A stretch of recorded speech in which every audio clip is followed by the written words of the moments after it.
તનથી, મનથી અને ધનથી. ભગવાને શરીર દીધું હોય તો કથા મંડપમાં આપણે સાફ સફાઈ કરીએ, વ્યાસપીઠની આજુબાજુ સેવાઓ કરીએ, ભગવાનની કથાઓ થતી હોય ત્યાં આપણા શરીરને લગાડીએ ને, એ તન દ્વારા ભગવાનની સેવા છે. ત્યારબાદ ધનથી સેવા. જ્યાં ભગવાનની કથા થતી હોય, જ્યાં કંઈક સત્કર્મ થતું હોય, ભગવાને સંપત્તિ આપી હોય અને એ સંપત્તિનો ઉપયોગ આપણે ભગવાનની કથામાં અથવા ભગવાન માટે કરીએ તો એ ધનથી ભગવાનની સેવા છે. તન અને ધન આ બે સેવા થઈ, પણ ત્રીજી એક સેવા છે જે મનથી થાય. ઘણા બધા વ્યક્તિ કે દાદા અમારી પાસે નથી, બાકી જો હોય ને તો અમે કઈ બાકી ન રહેવા દઈએ, અમે હાવ ગરીબ છીએ એટલે કાંઈ કરી ન શકીએ. જો ભગવાન સંપત્તિ આપે ને તો બધું દેવા અમે તૈયાર છીએ. એક લોભી વ્યક્તિ હતો. એ લોભી વ્યક્તિ એવો ને કે કોઈ દિવસ રૂપિયો ભગવાનના માટે વાપરે નહીં.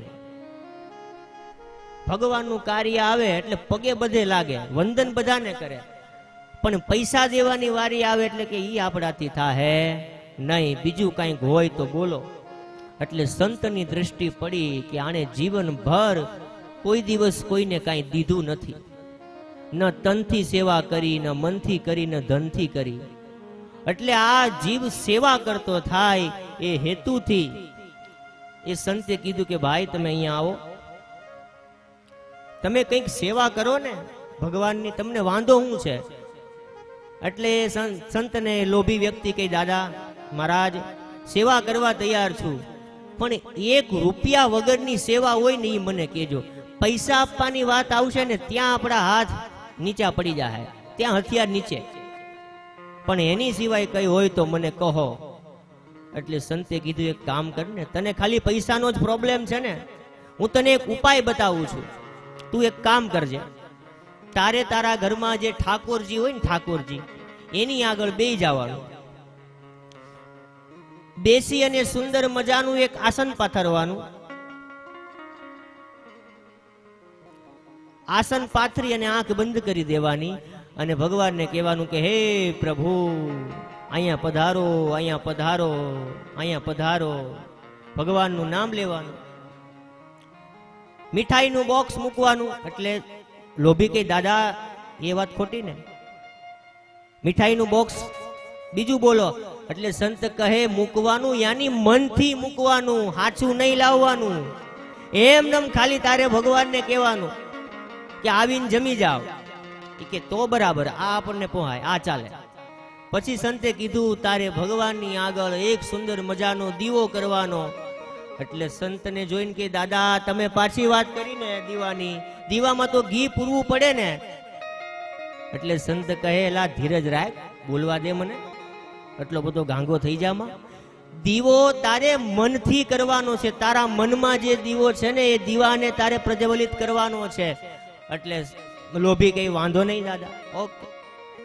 થોડીક વાર લાગી અને સંતે પાછું કીધું કે તારે ભગવાનની આગળ ધૂપ દીપ નૈવેદ્ય આરતી બધું કરવાનું અને ભગવાનને કહેવાનું કે પ્રભુ તમે આવી અને મારો પ્રસાદ ગ્રહણ કરો. પ્રસાદની વાત આવી ત્યાં પાછો કે પ્રસાદમાં હું લાવવાનું, મનથી જ લાવવાનું ને? સંત કહે હા, પણ મનથી સારું સારું વિચારી અને ભગવાનને અર્પણ કરવાનું.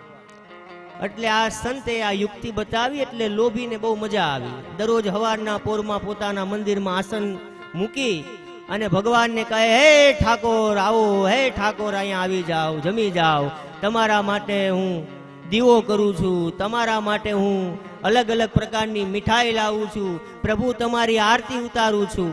આવું આ લોભીએ 10 દિવસ કર્યું. 10 દિવસ પછી સંત પધાર્યા અને કીધું ભાઈ કેમ બધું બરાબર ને? એટલે લોભી કે વાહ મહારાજ વાહ, કેવો તમે ઉપાય દીધો મને. આ તો બધું ફ્રીમાં મળી જાય ને, બસ મનથી વિચારવાનું એટલે ભગવાન બધું સ્વીકારી લે. સંત રાજી થયા. એ લોભી જેવો લોભી વ્યક્તિ ભલે મનથી તો ભગવાનને યાદ કરે કે નહીં, પણ એક દિવસ થયું એવું, એ લોભી ભગવાનની પૂજા કરતો હતો.